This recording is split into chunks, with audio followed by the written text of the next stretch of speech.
Difícil esquecer aquela parte da estrada, por mais que eu tente. Tem coisa que fica presa na memória da gente de um jeito que não respeita o tempo nem distância.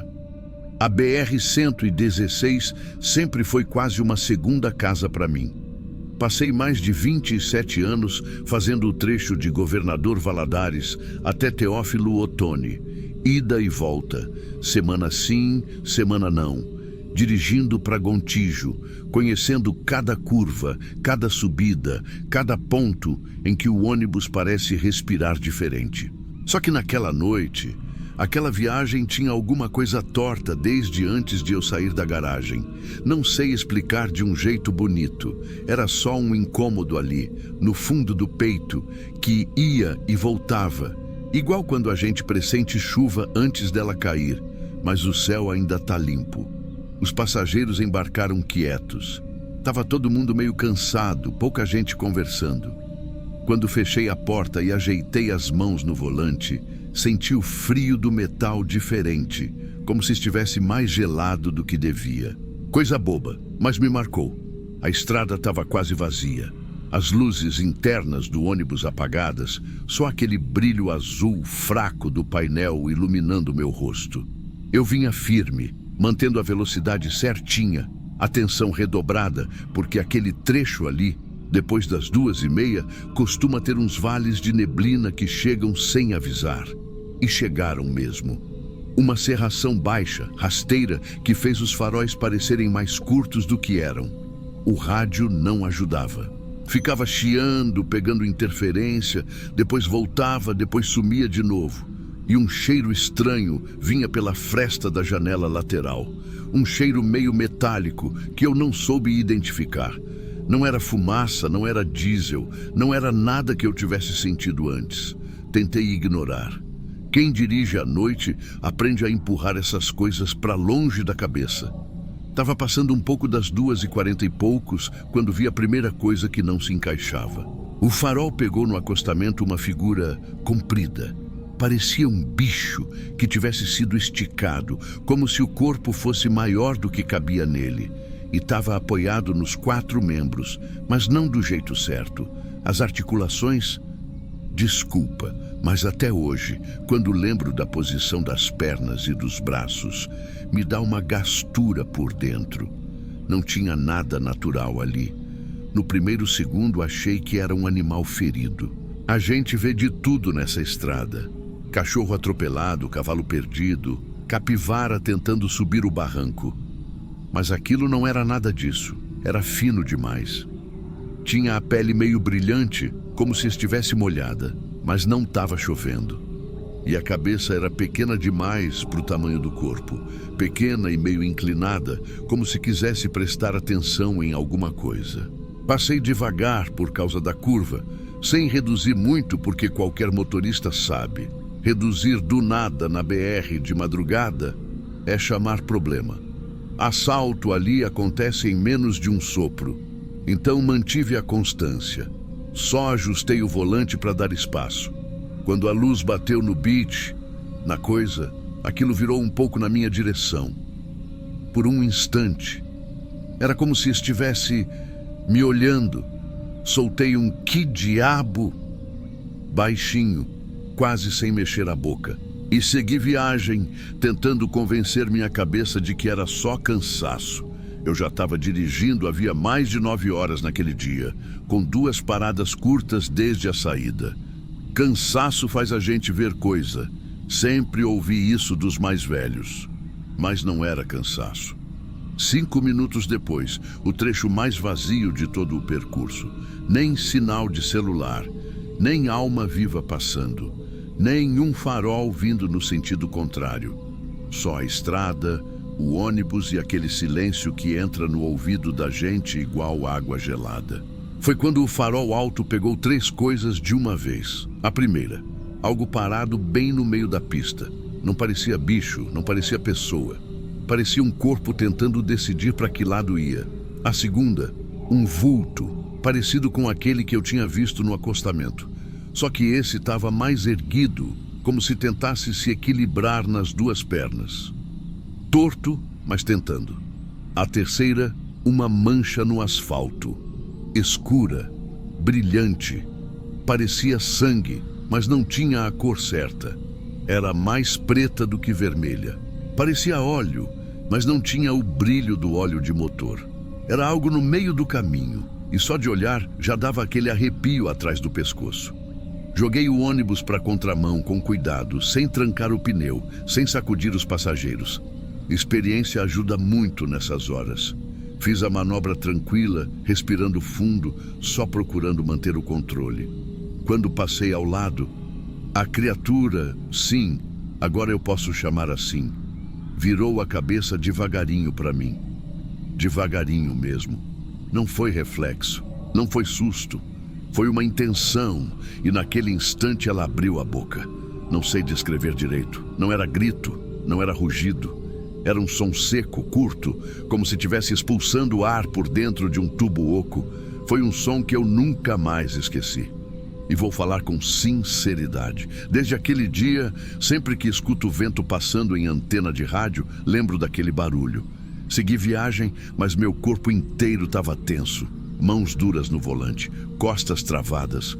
O painel azul parecia mais fraco, como se tivesse diminuído sozinho. Os passageiros continuavam dormindo, alheios a tudo. Aquilo me dava uma sensação estranha.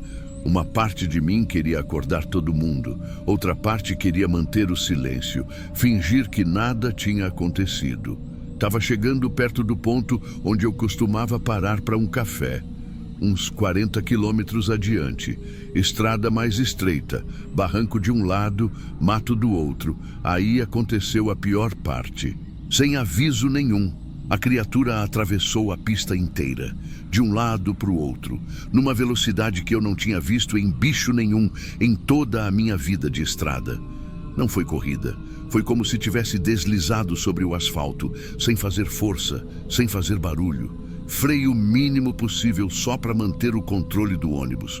O coração acelerou na garganta e quando ela chegou do outro lado, parou. Parou como se estivesse avaliando alguma coisa. E virou o corpo devagar, repetindo aquele movimento estranho de antes. Como se pudesse sentir que eu ainda estava olhando. Mas não acabou ali. Um segundo corpo saiu do mato atrás dela. Não sei se era maior, se era menor. Era parecido. Muito parecido. Só que carregava alguma coisa na boca. Parecia um animal pequeno, talvez um cachorro, talvez uma capivara nova, mas o jeito que aquilo estava pendurado, torto, sem firmeza, parecia errado. As duas criaturas sumiram no mato, como se nunca tivessem estado ali. Aquela cena mexeu comigo de um jeito que nenhuma outra em 27 anos de estrada tinha mexido. Ali eu entendi que não estava lidando com um bicho perdido, nem com um acidente, nem com nada que eu pudesse enquadrar na experiência que já tinha. Aquilo ali estava caçando. Não sei se caçando a gente, mas caçando alguma coisa. Em grupo. Cheguei no posto 40 quilômetros depois tremendo. Desci do ônibus antes mesmo de desligar tudo. O ar frio bateu no meu rosto e só então percebi que eu estava suando. Sabe quando o corpo está lutando com algo que a cabeça não entende? Foi isso. Fui olhar o ônibus sem saber direito por quê. E no paralama encontrei um respingo escuro, grudado. Toquei com o dedo, tinha cheiro metálico, forte. Não parecia óleo, não parecia sangue comum. Não sei o que era. E naquele momento, vou ser sincero, senti um medo que não senti nem nas vezes em que passei por tentativa de assalto na estrada. Pensei em avisar alguém, em chamar polícia, empresa, sei lá. Mas a verdade é que quem trabalha com estrada sabe. Tem coisa que, se você conta, vira motivo de piada. E eu não ia conseguir explicar aquilo de jeito nenhum sem parecer maluco. Voltei para o ônibus, respirei fundo, limpei a mão no pano e segui viagem tentando pensar noutra coisa. Mas a parte mais estranha ainda estava por vir. 2 dias depois, no grupo de WhatsApp dos motoristas, o pessoal começou a comentar umas coisas. Primeiro, um colega mandou mensagem. Rapaz, ontem vi um trem estranho na pista. Parecia gente, mas não era. Depois outro. Quase bati num bicho esquisito ali perto da serra. Não era cachorro, não era porco, não sei o que era não. Li aquilo com o coração pesado. Ninguém detalhava muito, mas dava para entender que tinham visto algo parecido com o que eu vi. E desde então, toda vez que passo naquele trecho, deixo a luz alta um pouco mais forte, olho o acostamento com mais calma e reduzo a velocidade, mesmo sabendo que não é o mais aconselhável. Não por medo de atropelar alguma coisa, mas por medo de um dia alguma coisa olhar de volta. Se esse relato fez sentido aí para você, deixa um like no vídeo, porque isso ajuda demais o canal a chegar em mais gente que vive estrada como nós. Valeu!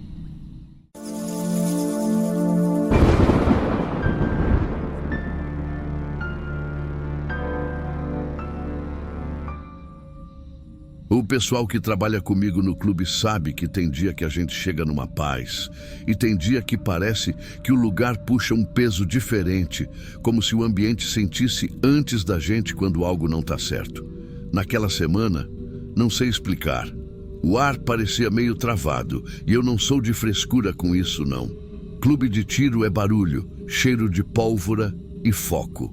Mas tinha alguma coisa ali, naquele corredor do estande, que me deixava atento demais, do tipo que faz a gente olhar para os lados sem perceber.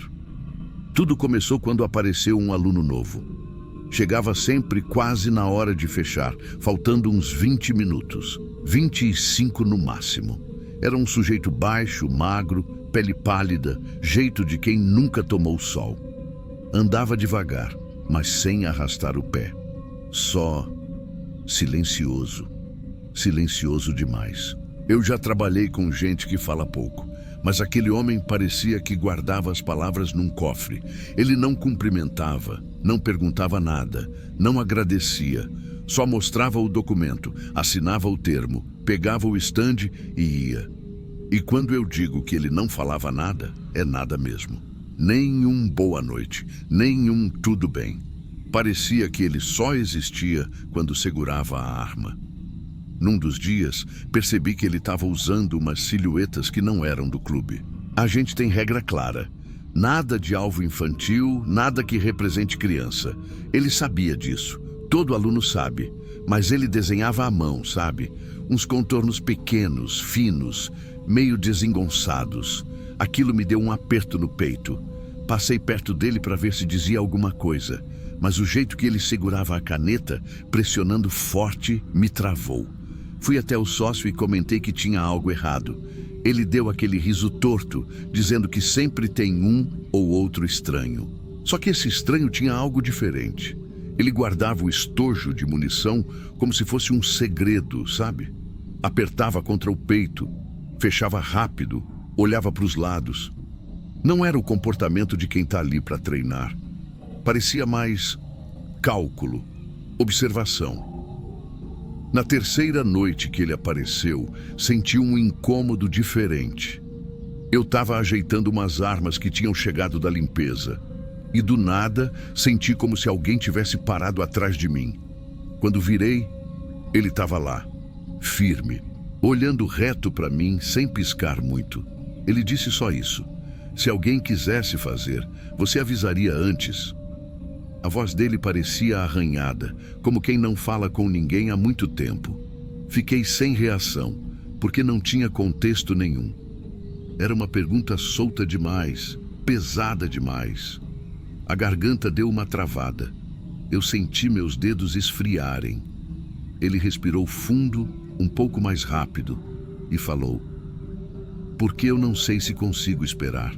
Desse ponto em diante, o clima virou algo que eu nunca vou esquecer. Foram segundos longos. Ele olhava para mim como se estivesse tentando medir alguma coisa, como se quisesse ver se eu era ameaça ou obstáculo. Eu fiz sinal para o meu sócio, tentando parecer natural.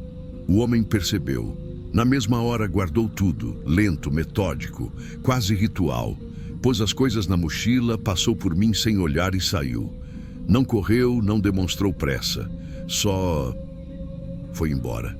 Mas aquele tipo de ir embora que parece que não acaba no portão, Parecia que ele ainda estava ali, mesmo depois de ter sumido.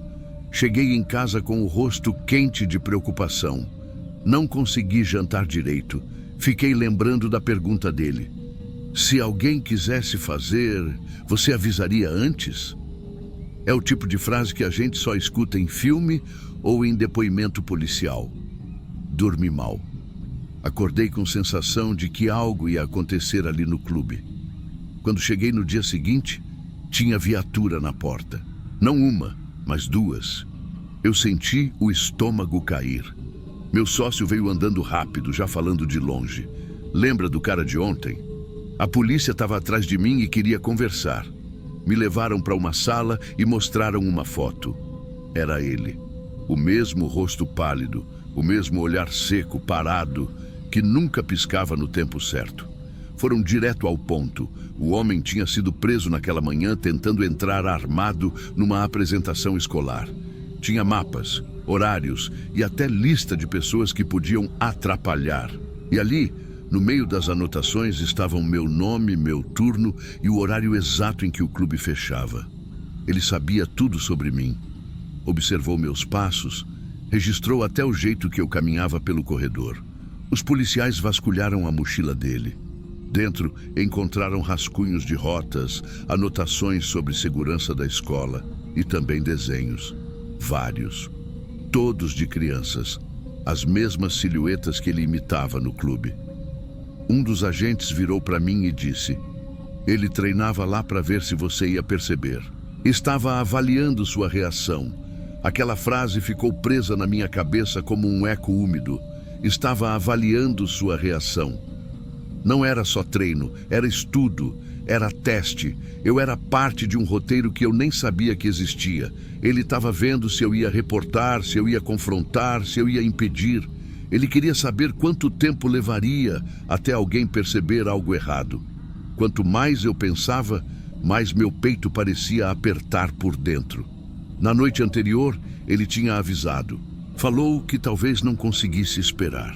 E eu ali, travado, sem saber o que fazer. Se eu tivesse deixado aquilo passar por mais uma noite, eu talvez nunca tivesse a chance de contar essa história. Depois que a polícia foi embora, o clube ficou com um silêncio que incomodava. Até quem nunca acreditou em pressentimento ficou mexido. O corredor, que sempre tinha cheiro de óleo e pólvora, ficou com um cheiro de vazio. Era como se as paredes tivessem visto tudo antes da gente. No fim do expediente, sentei num banco de madeira perto da recepção, tentando organizar os pensamentos. O sócio veio e percebeu que eu não estava bem. Só falou: você viu ele antes de todo mundo. Mas não era consolo. Não importava quem viu primeiro.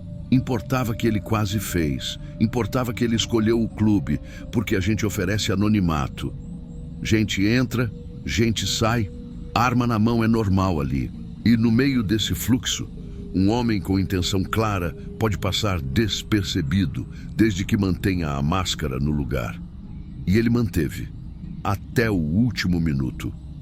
Fiquei lembrando da postura dele dentro do estande.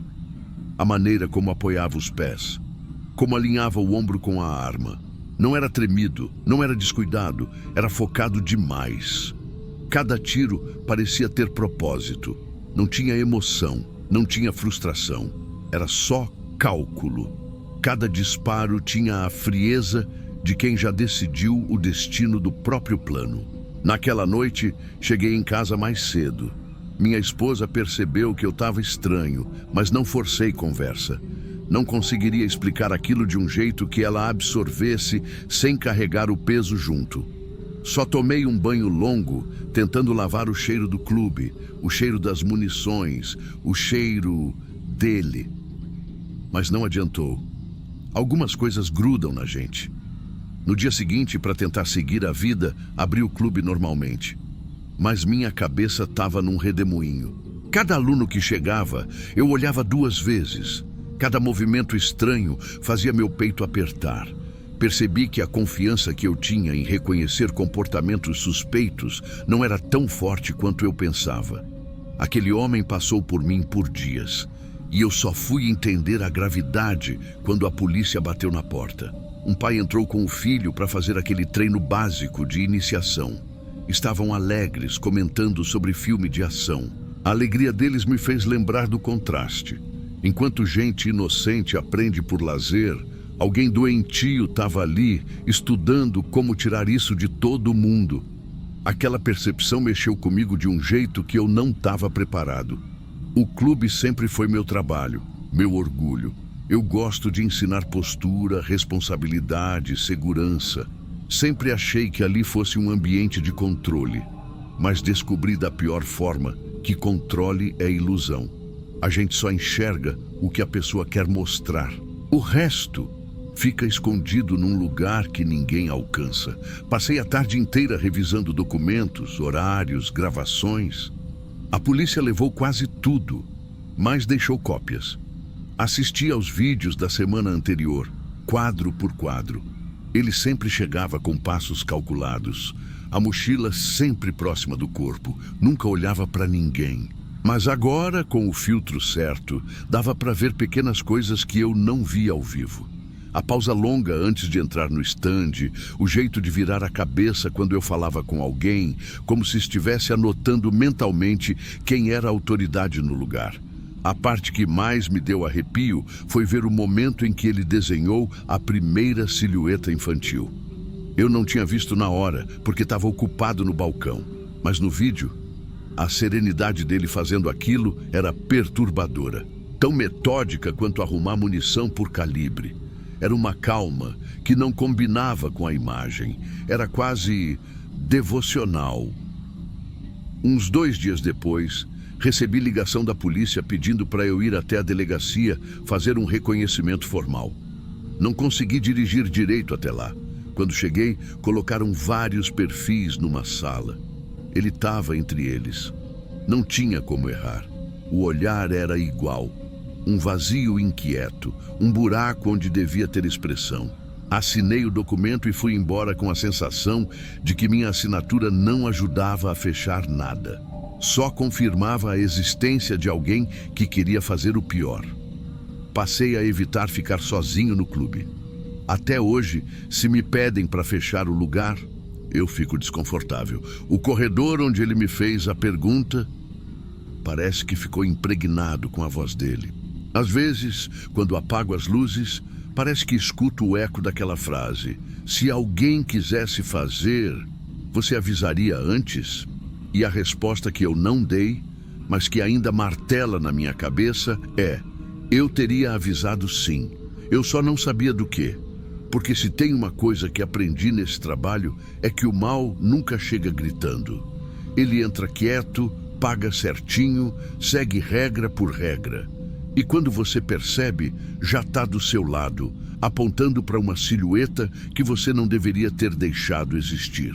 Toda vez que passo pelo stand onde ele treinou, isso volta, mesmo que eu tente ignorar.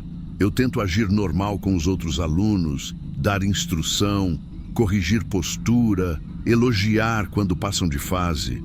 Mas tem sempre um pedacinho da minha cabeça que fica em alerta, tentando entender se alguém ali está repetindo aquele comportamento sem que eu perceba. Não tem como saber. Nunca tem. Eu não sei se ele ia voltar naquela noite. Não sei se eu era o teste final. Não sei se ele queria que eu o impedisse ou se só queria medir meu medo. Mas sei que nos bolsos dele, junto com o mapa da escola, tinha meu nome sublinhado. Meu nome. Como se eu fosse parte do plano, parte do problema ou parte do obstáculo. Isso sim, eu nunca vou esquecer. E se tem algo que aprendi com tudo isso é que às vezes a gente acha que está ensinando alguém a atirar. Mas no fim, é a pessoa que está estudando você. Cada gesto, cada reação, cada silêncio. E é esse silêncio que me acompanha até hoje. Porque não existe barulho de tiro que assuste mais do que aquilo que não foi disparado por causa de segundos. Só segundos. E por muito pouco eu virei testemunha de algo horrível. Quando, na verdade, eu talvez tivesse sido o último ensaio dele. O último teste antes do plano. O último estudo. E isso é o tipo de coisa que não sai da cabeça de ninguém. Nunca.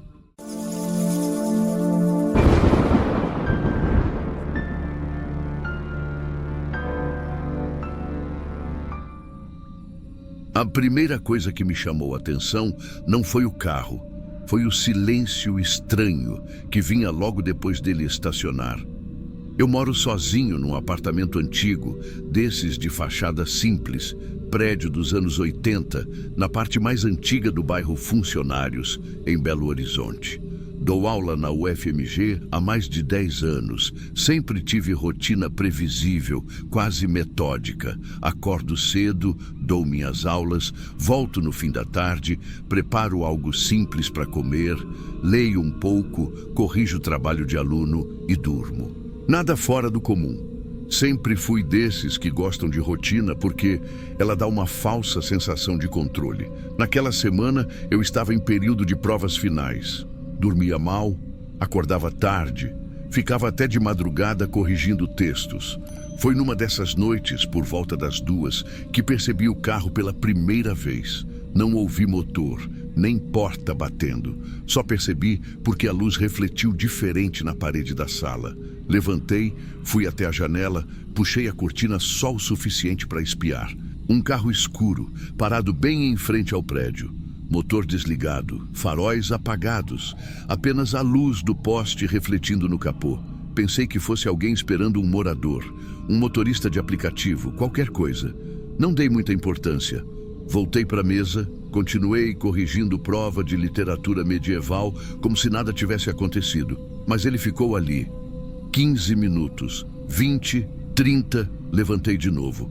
O carro continuava parado, no mesmo lugar. O mais estranho era que não dava para ver o rosto de quem estava dentro. O vidro era escuro, mas não totalmente. A luz da rua batia, dava para ver o contorno de alguém sentado no banco do motorista. Imóvel. Nenhum movimento de cabeça, de braço, nada. Fiquei observando por alguns segundos, depois voltei para o quarto. Quando olhei de novo, o carro já tinha ido embora. No dia seguinte, a mesma coisa. Mesmo horário, mesmo lugar, outro carro, cor diferente, modelo diferente, mas o comportamento idêntico.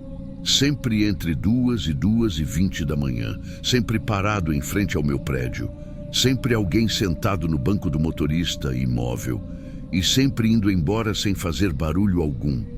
Comecei a anotar, não por medo, mas por hábito. Professor faz isso. A gente registra o que não entende. Na terceira noite, tive a sensação estranha de estar sendo observado. Não aquele medo imediato, mas um desconforto lento, rasteiro.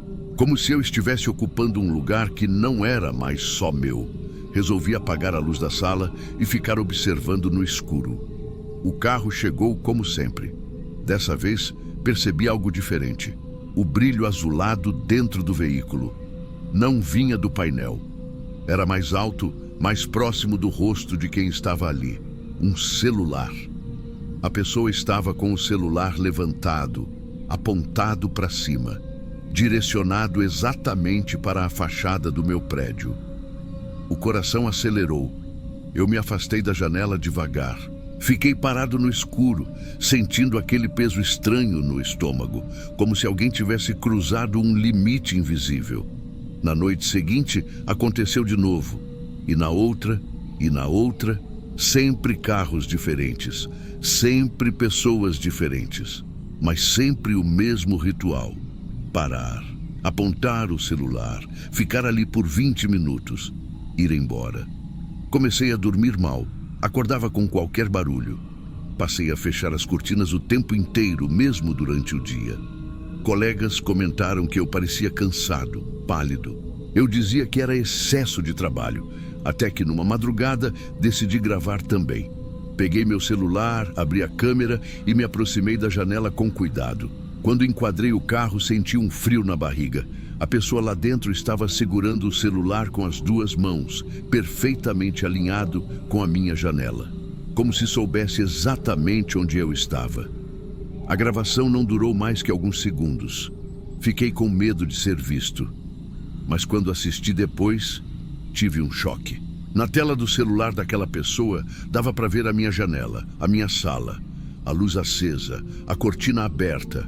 Eu, parado atrás dela. Não dava para ver meu rosto, mas dava para ver claramente o contorno do meu corpo. Aquilo não era curiosidade, era vigilância. No dia seguinte fui à delegacia. O policial me ouviu com atenção, mas o olhar dele entregava o ceticismo. Anotou tudo, pediu endereço, horários, características dos carros. Disse que iriam fazer rondas. Naquela mesma noite, os carros não apareceram. Passei 3 dias sem ver nada. Achei que tinha acabado, que talvez fosse paranoia minha, cansaço, estresse acumulado. Até que um colega do departamento me chamou no corredor da universidade. Ele parecia desconfortável. Perguntou se eu estava bem, disse que tinha visto algo estranho na internet e achou que deveria me avisar. Me mostrou no celular um fórum obscuro, daqueles que você só encontra quando entra fundo demais em certos sites. O título da página era simples, quase banal. Janelas ao vivo, Belo Horizonte. Havia uma lista de links, cada um com uma pequena descrição, endereços, horários. E um deles tinha uma descrição que me fez gelar por dentro. Professor universitário, apartamento antigo, 4º andar, transmissão diária após 2 da manhã. Cliquei. O vídeo abriu. Era a minha sala. A câmera estava em algum lugar do outro lado da rua. Dava para ver perfeitamente minha janela, minha estante, a mesa, o sofá. Em alguns trechos, eu aparecia andando, sentando, passando a mão no rosto, levantando para pegar água. Havia comentários, pessoas comentando horários, hábitos, luz acesa, apagada. Gente apostando quanto tempo eu ficaria acordado. Outros dizendo que gostavam de ver o professor trabalhando. Fechei o notebook com tanta força que quase quebrei a tela. Naquela noite, não dormi. Passei andando pelo apartamento, com todas as luzes acesas, ouvindo qualquer barulho mínimo, como se fosse um aviso. No dia seguinte, fui à polícia de novo. Dessa vez levei prints, endereços, tudo. Fizeram um boletim, prometeram investigar. Mas eu já sabia que aquilo não ia se resolver rápido. E eu não tinha mais coragem de ficar ali. Pedi licença na universidade. Disse que precisava resolver questões pessoais. Arrumei uma mala pequena, levei só o essencial. Deixei o apartamento como estava. Na última noite, antes de ir embora, olhei pela janela pela última vez. O carro estava lá. Mesmo horário, mesmo lugar. Mas dessa vez, o motorista saiu do veículo, ficou em pé na calçada, olhando para cima, levou o celular ao rosto e sorriu. Mudei de cidade no dia seguinte, troquei de número, apaguei redes sociais, evito falar de onde moro. Ainda acordo de madrugada achando que tem alguém me olhando. E às vezes, quando a casa está muito silenciosa, eu tenho a sensação de que alguém, em algum lugar, ainda está assistindo, só esperando eu acender a luz outra vez.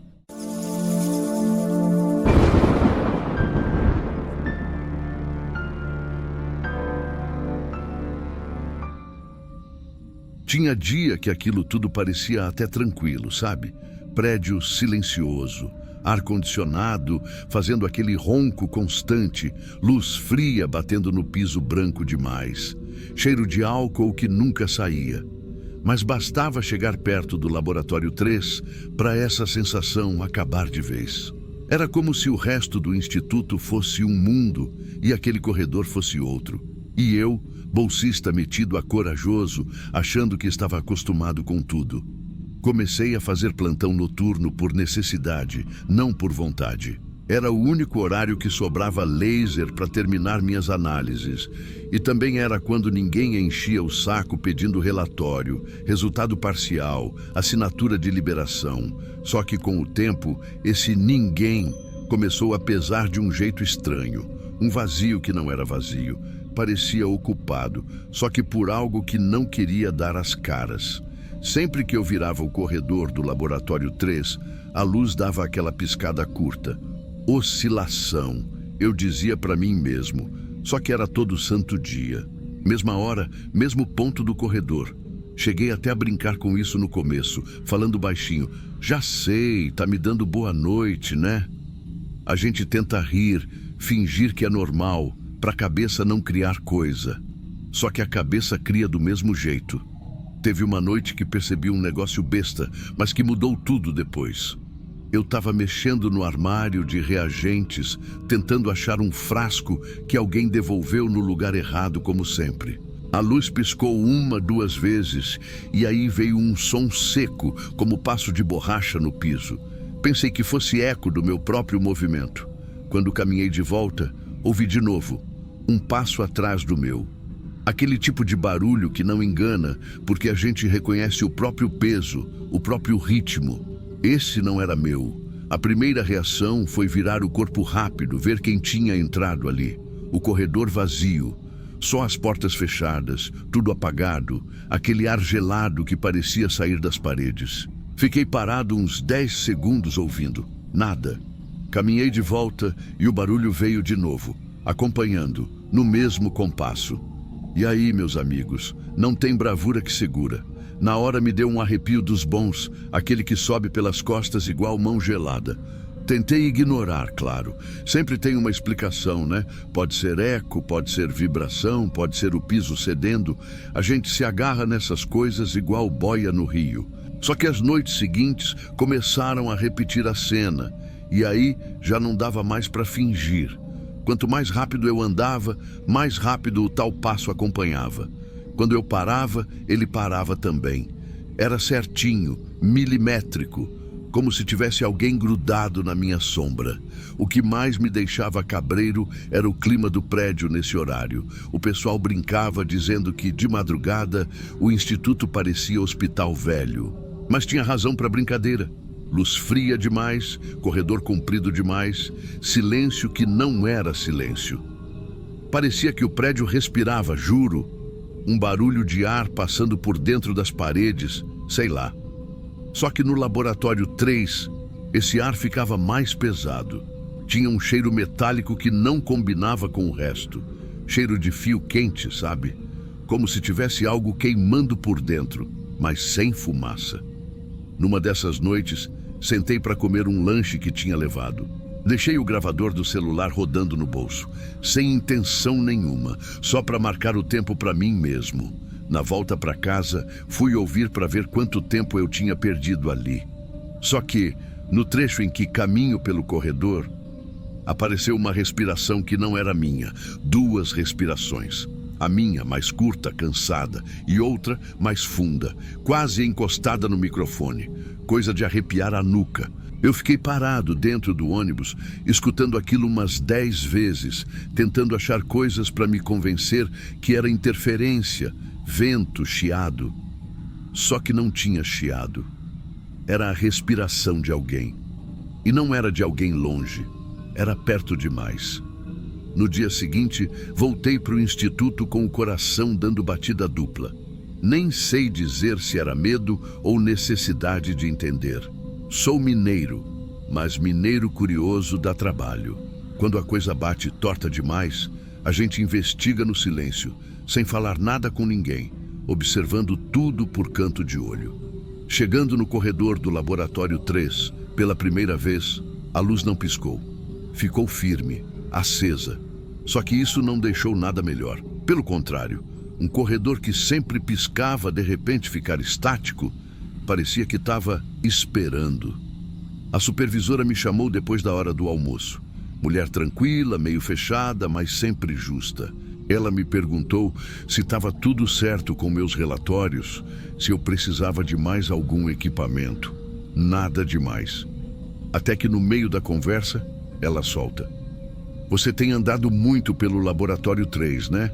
Cuidado com aquele corredor, viu?" A frase veio solta, mas com peso. E mineiro percebe peso de longe.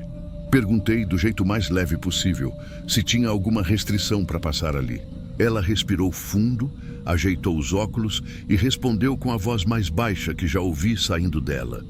Aquele laboratório foi usado há uns 10 anos para experimentos de isolamento sensorial. O paciente de um dos estudos teve uma crise forte. A equipe não conseguiu concluir nada. E ele sumiu dentro do prédio. Ela falou desse jeito mesmo, sumiu dentro do prédio. Na hora senti o estômago afundar.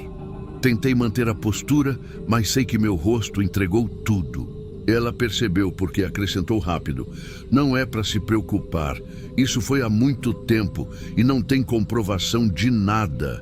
Oficialmente, ele saiu pela porta lateral e fugiu do instituto. Nunca mais encontraram. Só que a maneira como ela falou oficialmente foi pior do que se tivesse dito que viram fantasma ali.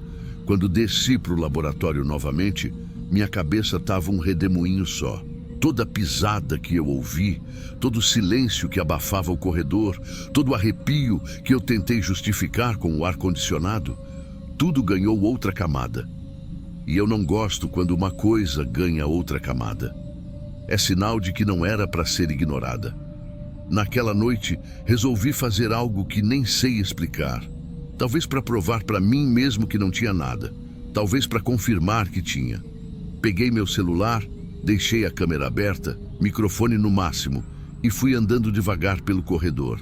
A luz piscou, uma vez só. 6 segundos depois, piscou de novo. E eu fui seguindo, com a mão suando tanto que parecia que o celular ia escorregar. Cada passo que eu dava, eu respirava forçado para tentar diferenciar meus sons dos sons do corredor. Só que teve uma hora que a coisa desandou de vez. Quando passei na frente da porta do laboratório 3, o áudio do celular marcou uma respiração que não era minha, não era parecida, não era humana do jeito normal. Era funda, pesada, como se saísse de um peito maior do que o de qualquer pessoa que eu conheço. E pior, saiu muito perto de mim. No vídeo não aparece ninguém, só eu, andando meio torto, segurando o celular. Mas o áudio parecia que tinha alguém grudado atrás da minha nuca. Nessa hora eu travei, fiquei parado ali, olhando para a porta, sentindo meu corpo inteiro avisar que era para sair dali. Não correr, porque correr seria pior.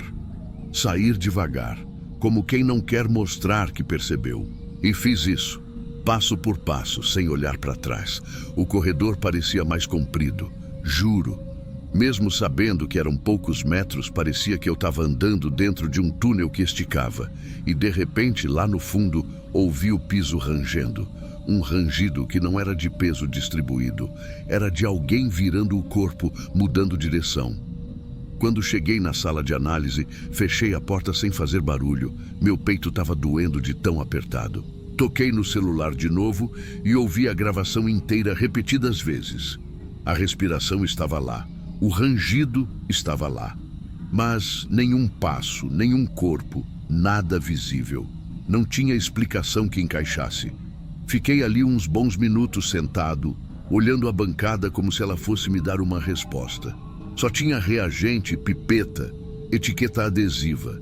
Nada podia explicar o que estava acontecendo. Só que antes de ir embora, fiz algo que hoje eu penso que não devia ter feito. Decidi voltar pelo corredor. De propósito. Queria ver se o barulho acontecia de novo, se era coisa da minha cabeça. Talvez se eu encarasse outra vez, tudo ia parecer sem graça, banal. Só que não foi assim. Quando coloquei o pé de volta no corredor, não tinha passo nenhum me acompanhando. Nem respiração, nem luz piscando, era pior. Estava tudo silencioso demais. Silêncio de casa vazia, mas não um vazio tranquilo. Era aquele vazio que soa como se tivesse alguém prendendo a respiração, esperando você passar. E eu estava passando. Quando cheguei exatamente no meio do corredor, a luz parou de piscar. Ficou acesa, firme. Só que veio um vento gelado, sem sentido nenhum, porque ali nunca corria vento. O ar-condicionado nem ficava naquele lado. Era um vento parado, frio, como se alguém tivesse passado muito rápido atrás de mim. Mas não teve passo, não teve eco, só teve a sensação de presença. Continuei andando. A respiração curta, o corpo inteiro rígido, meus ombros quase colados às orelhas. E bem quando cheguei no final do corredor, ouvi uma coisa que eu nunca vou esquecer. Uma voz muito baixa, uma sílaba só, mas nítida, como se alguém confirmasse que eu finalmente tinha percebido. Saí dali na hora. Não corri, mas fui embora firme, decidido, sem olhar para trás. Passei pela portaria, cumprimentei o segurança sem nem conseguir fingir normalidade. Ele me olhou diferente, perguntou se estava tudo bem. Eu disse que estava só cansado e atolado de trabalho. Mentira daquelas grandes. Em casa tentei dormir, mas toda vez que fechava os olhos, parecia que aquela respiração funda estava na cabeceira da cama. Não tinha som real, era só sensação. Mesmo assim, não consegui pregar o olho até o sol clarear. No dia seguinte, cheguei cedo no instituto e decidi que não ia mais trabalhar naquele turno. A supervisora não questionou. Ela só assentiu, como se já soubesse o motivo. E, sinceramente, acho que sabia. Muita gente ali sabia mais do que dizia. Nunca mais passei no corredor do Laboratório 3 sozinho. Sempre que preciso, vou durante o dia com o movimento do prédio, com vozes, barulhos, gente entrando e saindo. E mesmo assim, quando piso ali, meu corpo inteiro reage. A luz não pisca mais, mas o corredor continua com aquele silêncio que parece ter dono. E eu nunca mais ouvi aquela respiração. Só que tem coisa que fica dentro da gente, mesmo quando o som para. Tem silêncio que acompanha. Eu continuo meu trabalho, sigo a vida, sigo fingindo que nada aconteceu. Mas toda vez que alguém me pergunta por que eu não fico mais no turno da noite, eu dou a mesma resposta, simples, mineira, sem detalhe. Ah, uai, noite lá dentro não combina comigo mais não. E deixo quieto, porque tem lugar que a gente aprende a respeitar. E o Laboratório 3 é um deles.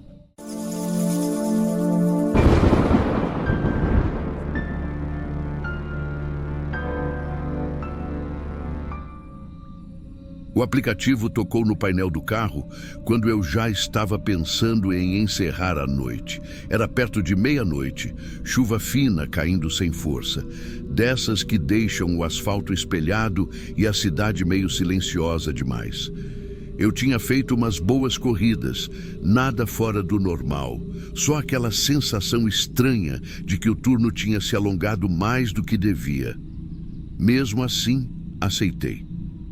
Corrida curta, trajeto simples, bairro central.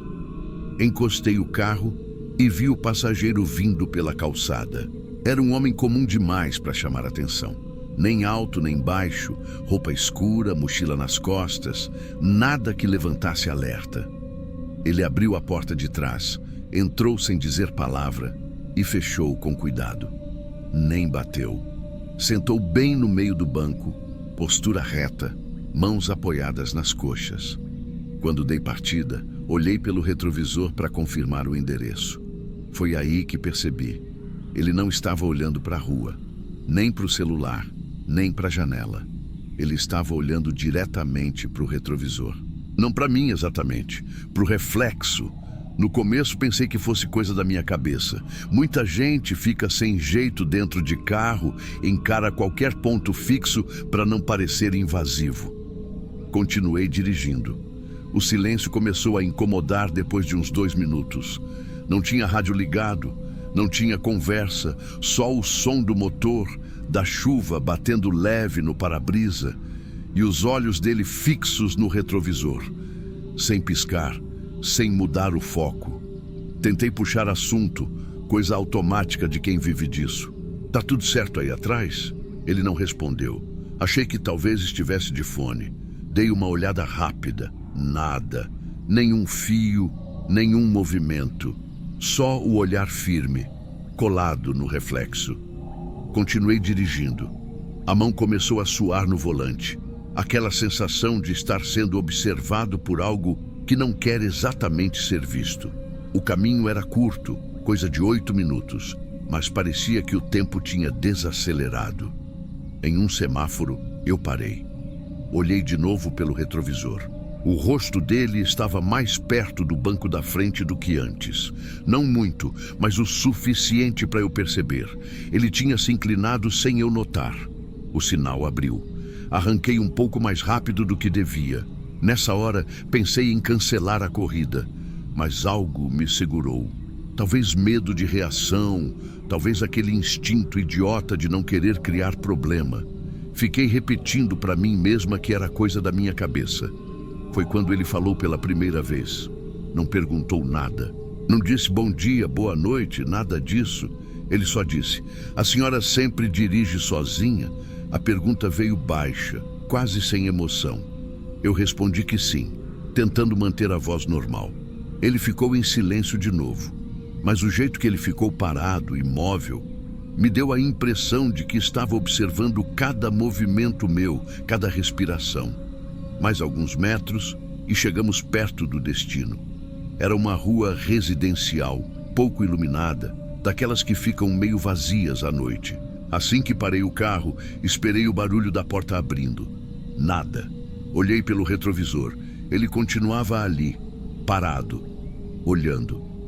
"Chegamos", falei, tentando soar firme. Nenhuma reação. Destranquei as portas, achando que talvez ele estivesse confuso. Ele não se mexeu. Foi aí que senti um aperto estranho no peito. Aquela sensação de que algo estava fora do lugar de um jeito perigoso. O silêncio dele não era timidez, era cálculo. "Moço, pode descer", falei, já com a mão tremendo um pouco. Ele demorou alguns segundos. Depois, bem devagar, abriu a porta. Saiu do carro sem pressa nenhuma. Fechou a porta com cuidado demais. E ficou parado ali na calçada, olhando para mim pelo vidro. Não disse nada. Não se afastou. Só ficou ali, parado, como se estivesse esperando alguma coisa. Meu instinto gritou para ir embora. Engatei a marcha e acelerei. No retrovisor, vi ele ainda parado, imóvel, até a esquina sumir. Eu já estava tremendo quando aceitei a próxima corrida. Pensei até em encerrar o aplicativo, mas quis ir embora logo daquela região. A nova corrida era a 2 quadras dali. Quando cheguei, vi um homem me esperando. Ele abriu a porta da frente e entrou rápido, sentando no banco do carona.